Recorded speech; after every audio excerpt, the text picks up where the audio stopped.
I've just driven into Georgia and I'm starting to see these cool moss-covered trees. They look kind of spooky.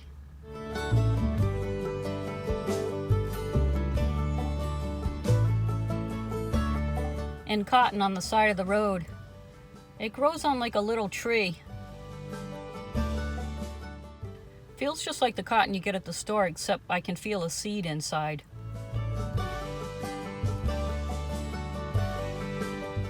I've been seeing miles and miles of cotton here in Georgia, which I wasn't expecting. I guess I thought it would be all peanut farms.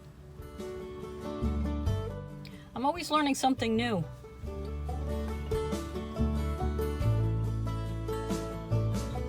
And I'm seeing signs offering boiled peanuts, which I've never had or heard of for that matter. So that will be the cuisine I will be trying in Georgia. It sounds like it'll be warm and mushy. But you can't really go wrong with peanuts.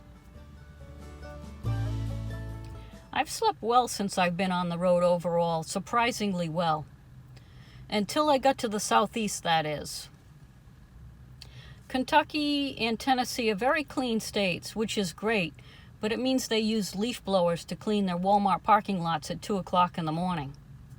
But I can't complain about cleanliness. It's actually impressive how clean it is down here. Another issue keeping me awake at night in this part of the country are the giant pickup trucks that sound like they have no mufflers. And they're driving around late at night and early in the morning. So I ended up at a motel parking lot one night and found I was too close to a noisy highway. So I moved to the other end of the parking lot and discovered the motel had a bar and there were rowdy drunks walking around being very loud.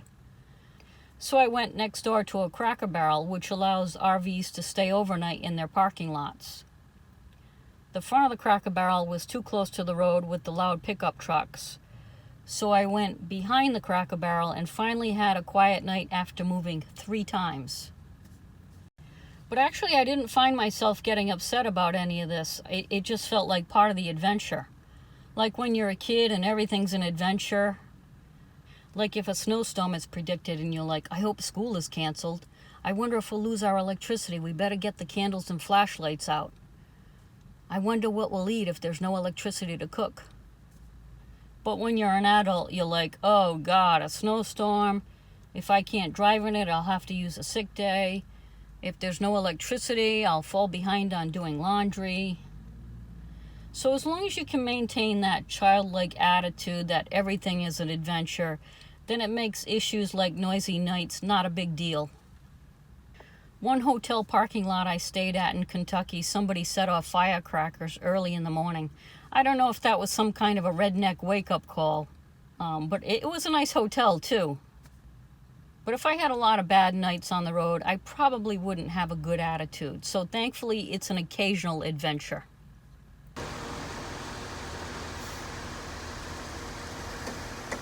It's 6 o'clock in the morning. The sun will be rising any minute and people are heading out.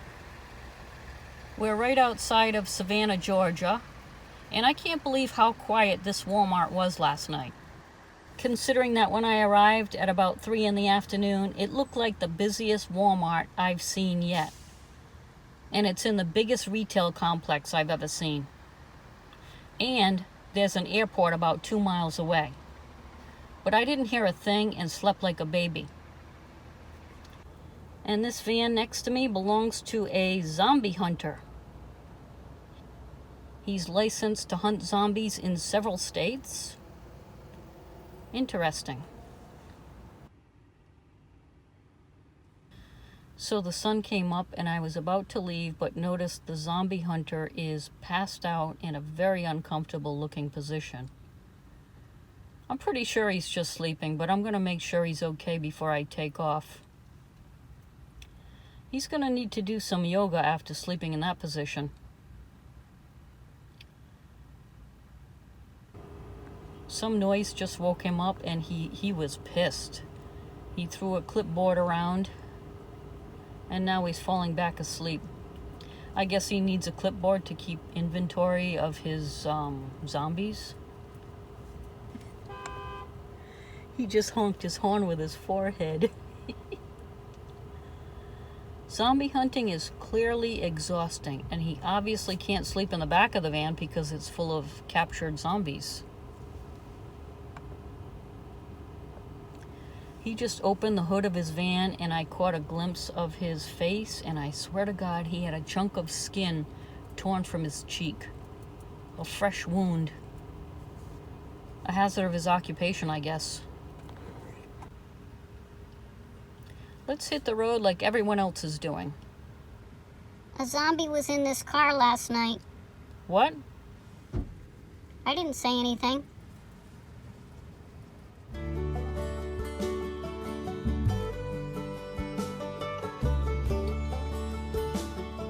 So Savannah is considered the most haunted city in America. I'll be figuring out what that's all about. And it's got a lot of pirate history, which I find interesting.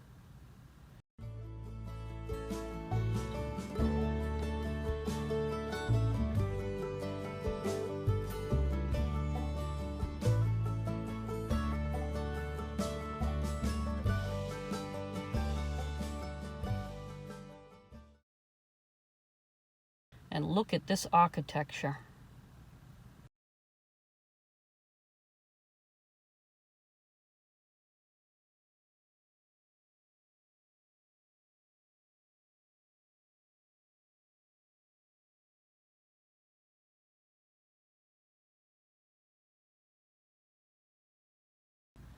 Some of it reminds me of New Orleans.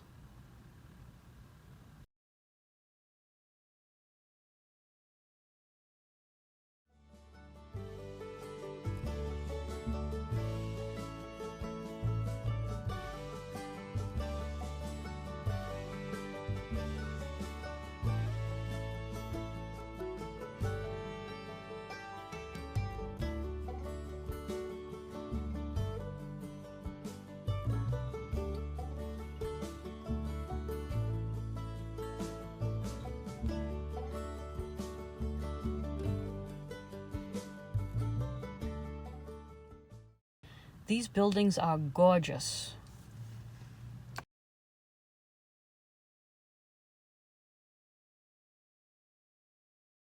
It's like a movie set. It doesn't look real.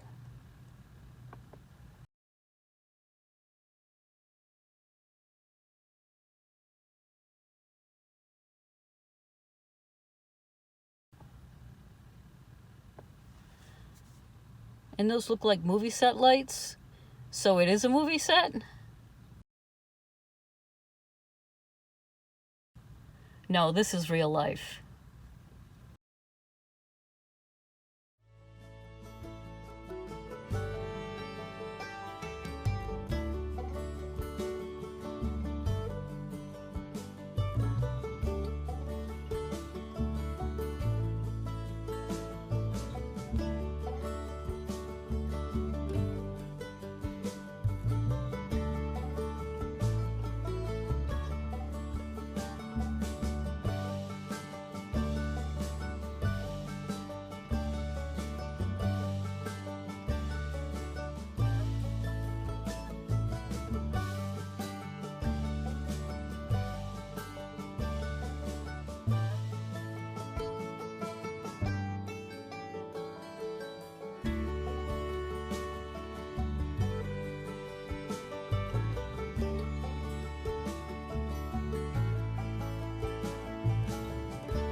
Now I can't go any further into downtown Savannah because the streets are closed for a foot race. Really? Come on, man. It's all part of the adventure.